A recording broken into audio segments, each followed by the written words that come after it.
परमेश्वर के दास भाई बख्श सिंह के द्वारा लिखित और प्रकाशित की गई पुस्तक ईश्वरीय भेदों का प्रकाश में से दैनिक संदेश। 22 अप्रैल।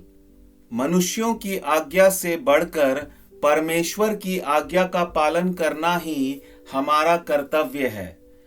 प्रेरितों के काम 5 अध्याय और उसका 29 वचन। परमेश्वर ने योना को नीनवे नगर जाकर पश्चाताप का उपदेश देने का बड़ा काम सौंपा। योना 1 अध्याय और उसका 1 वचन।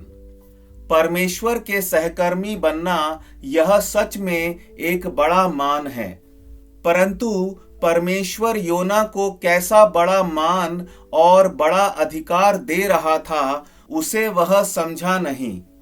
आभारी होने के बदले योना अपनी जिम्मेदारी से भाग जाता है। विचार करें कि एक मुंशी को अचानक किसी राज्य के राज्यपाल का पद दिया जाता है, तो क्या वह उसका इनकार करेगा?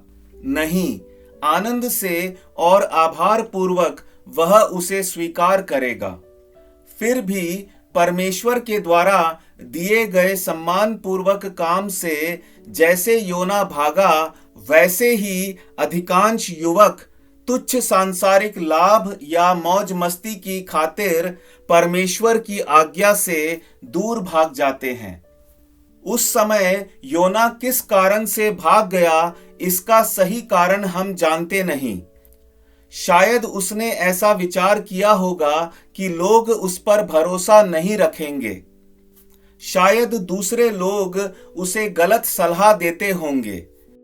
परमेश्वर के कई सेवकों को कोई दिक्कत भरी जगह में भेजा जाता है, तब कई बार वे पत्नी के कहने से उस जिम्मेदारी से दूर भाग जाते हैं। कितने ही जवानों को परमेश्वर ने अपनी सेवा के लिए बुलाया है, पर वे ऐसा समझते हैं कि नौकरी करने के द्वारा वे परमेश्वर की सेवा और अच्छी रीति से कर सकते हैं। आगे चलकर उन्हें पता चलता है कि परमेश्वर की आज्ञा ना मानने से उन्हें कितना भारी नुकसान उठाना पड़ा है।